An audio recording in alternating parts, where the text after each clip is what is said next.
8:04 en el territorio continental ecuatoriano, buscando la verdad y trabajando porque el Ecuador recupere la paz y la seguridad. Les anunciamos, tenemos previsto un diálogo con Marta Roldós a propósito de cumplirse un año del execrable asesinato de Fernando Villavicencio. ¿Qué queda? ¿Qué se espera de la investigación? ¿Cómo ve este panorama?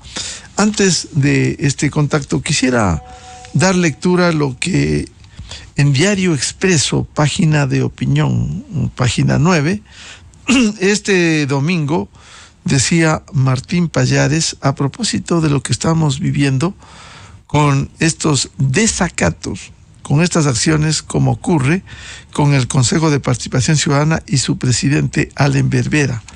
Martín Pallares escribe: hagan patria, destituyan a Allen Berbera.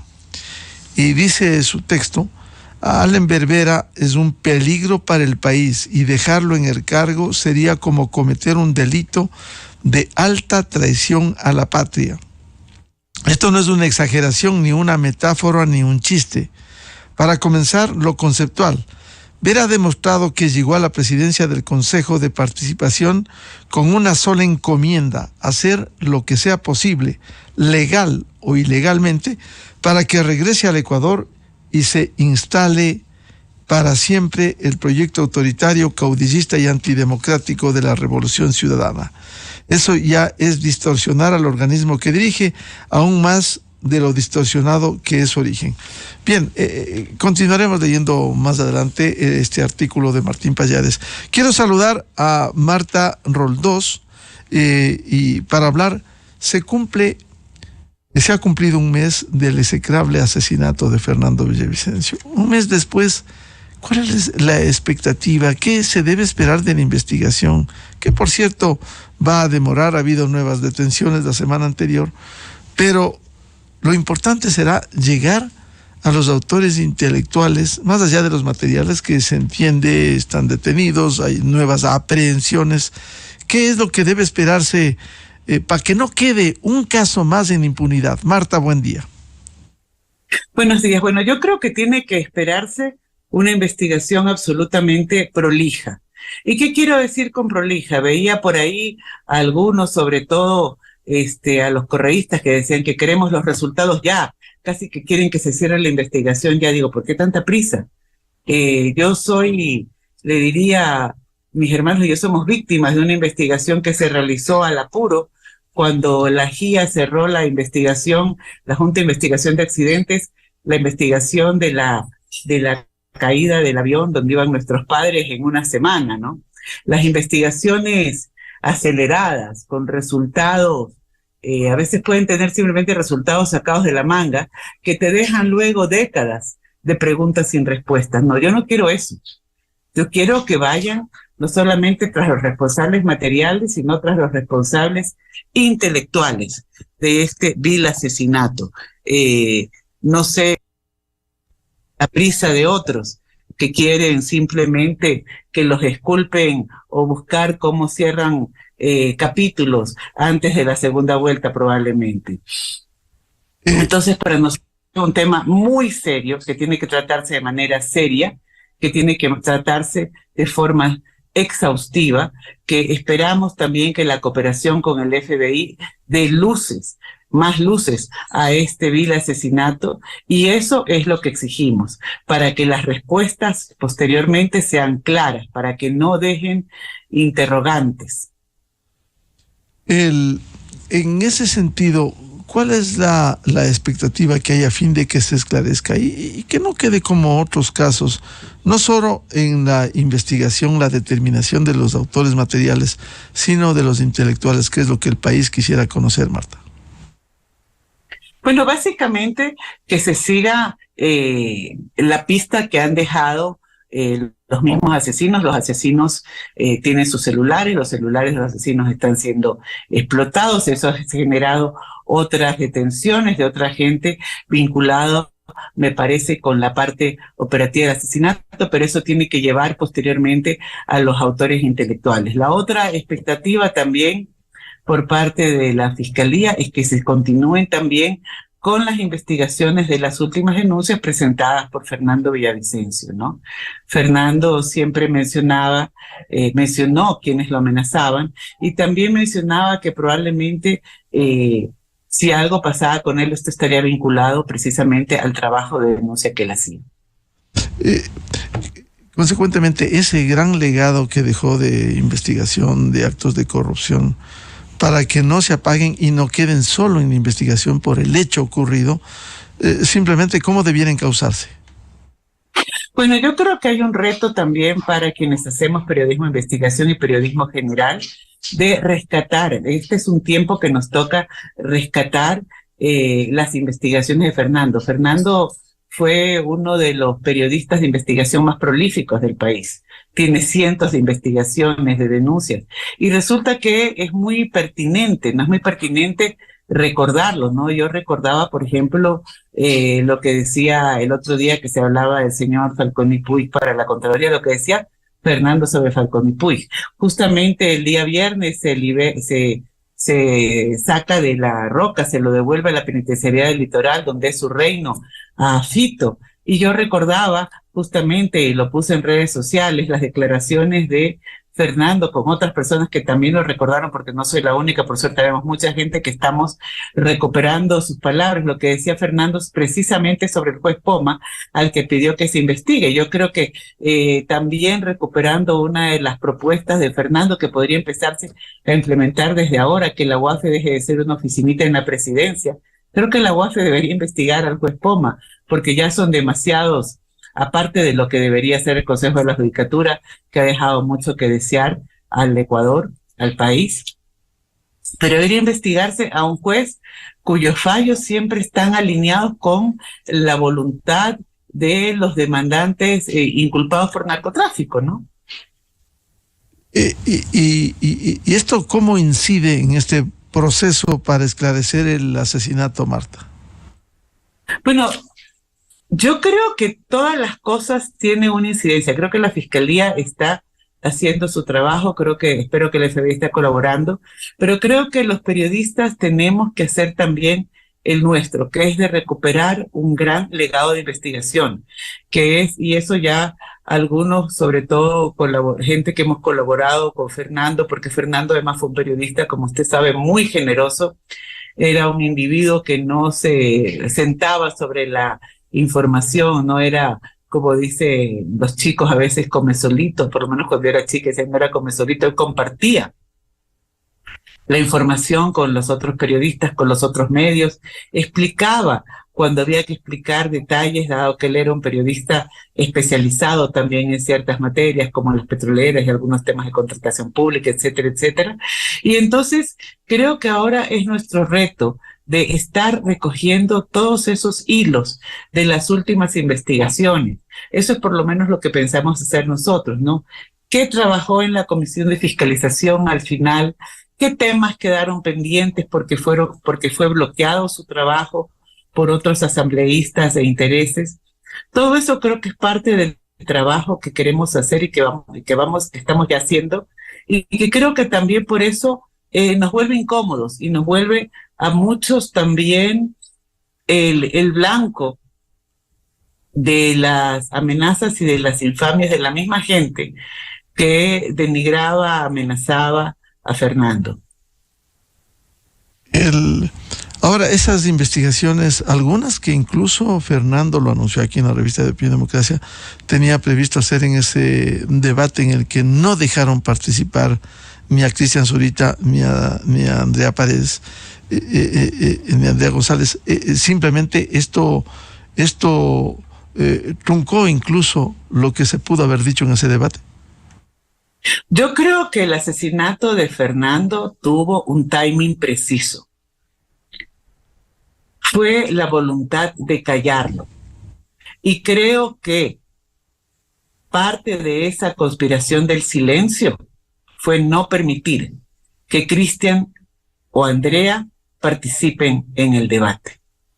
Creo que la conspiración por silenciar a Fernando Villavicencio va mucho más allá de los autores materiales que le dispararon en el ex colegio Anderson. Es decir, ahí había una acción deliberada para impedir que Fernando continúe con sus denuncias. Había una acción deliberada por impedir que Fernando hable al país en un espacio como el debate presidencial. Había una acción deliberada para impedir que Fernando llegue al día de las elecciones. O sea, usted conoce a Fernando. Fernando tenía ese debate en el bolsillo, por así decirlo. Entonces, Fernando era una amenaza real.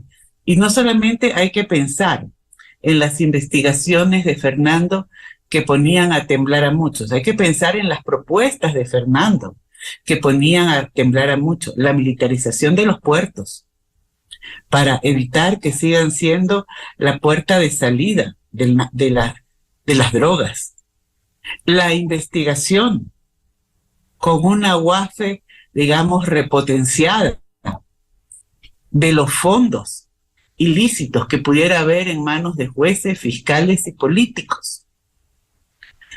Todo eso en un país donde se han tejido fuertes vasos comunicantes, también exhibidos por el propio Villavicencio, entre la mafia de la contratación pública, la mafia política y la mafia del narcotráfico, que andan cogiditas de la mano en el Ecuador.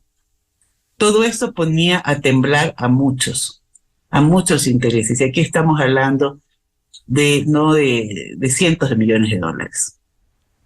Ahora, ¿qué ha dejado, Marta, como legado Fernando Villavicencio? Más allá de estas investigaciones tan contundentes que hiciera y que quedaron pendientes en unos casos, pero ¿qué ha dejado Fernando?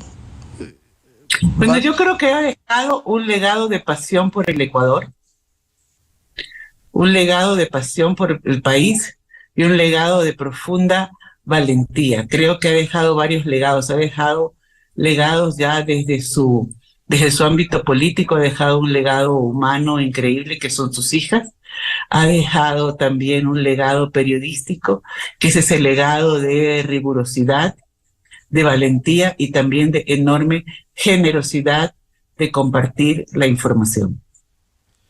¿Y cómo dejar que esto no se muera siendo importante, este legado de Fernando?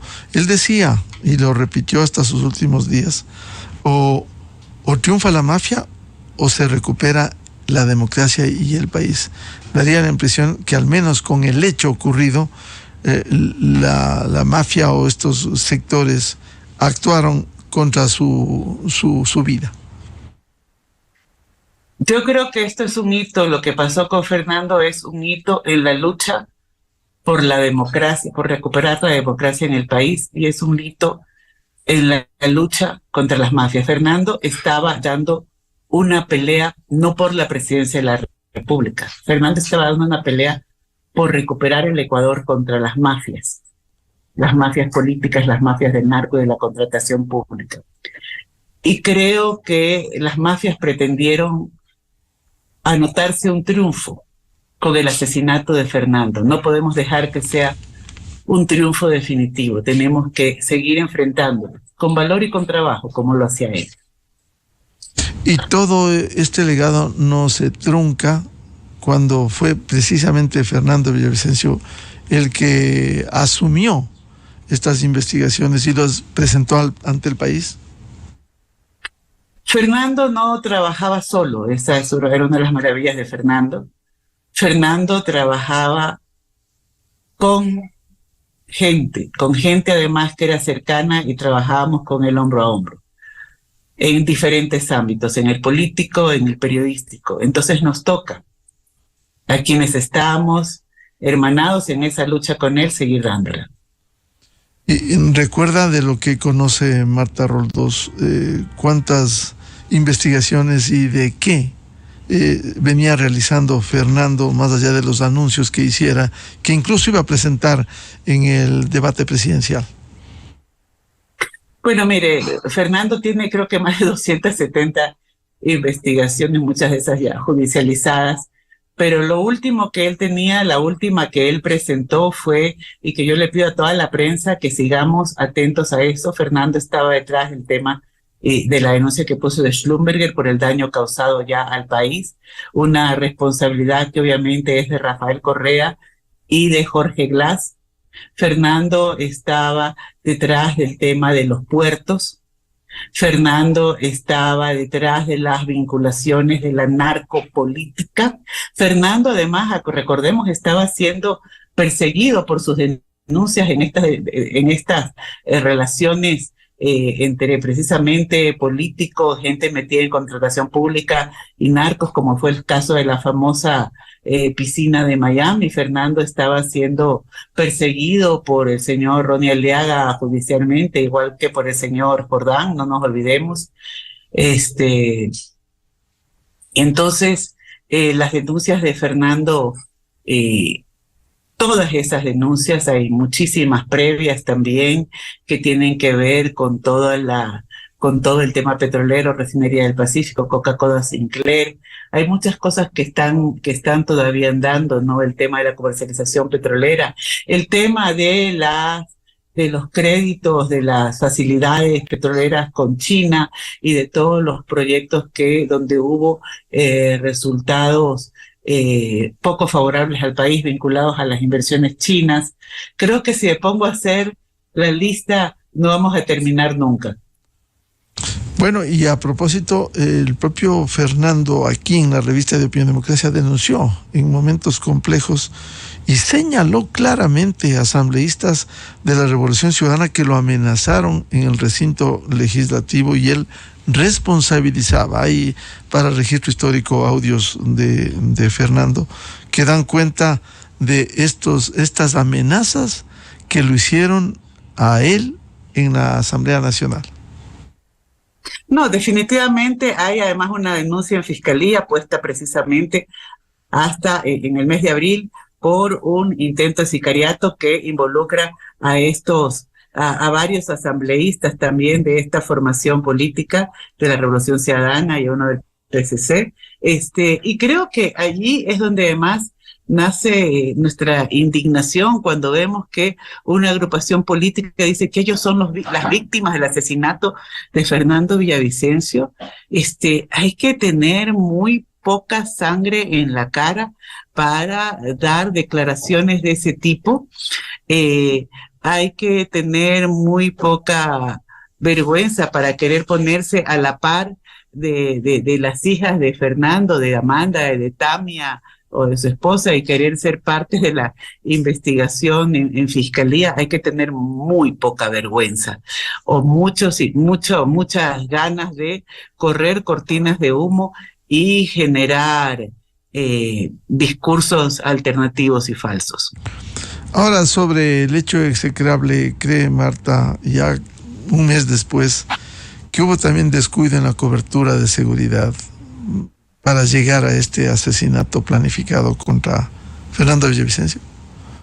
Bueno, yo creo que hay muchas preguntas que la misma agrupación por la que Fernando corría, que construye, le hace a la Policía Nacional, al ministro Zapata, que tienen que ser contestadas, que tiene que ver con cómo operaba justamente la cápsula de seguridad de Fernando, una persona que tenía ya varias amenazas de muerte, a pocas semanas también del asesinato del alcalde Intriago. Es increíble la falta de profesionalismo, por decirlo menos, con la que actuó la cápsula de seguridad que la Policía Nacional le brindó a Fernando Villavicencio. Yo también quisiera que la Policía Nacional investigue sobre este policía que amenazó a las hijas de Fernando 2 días después.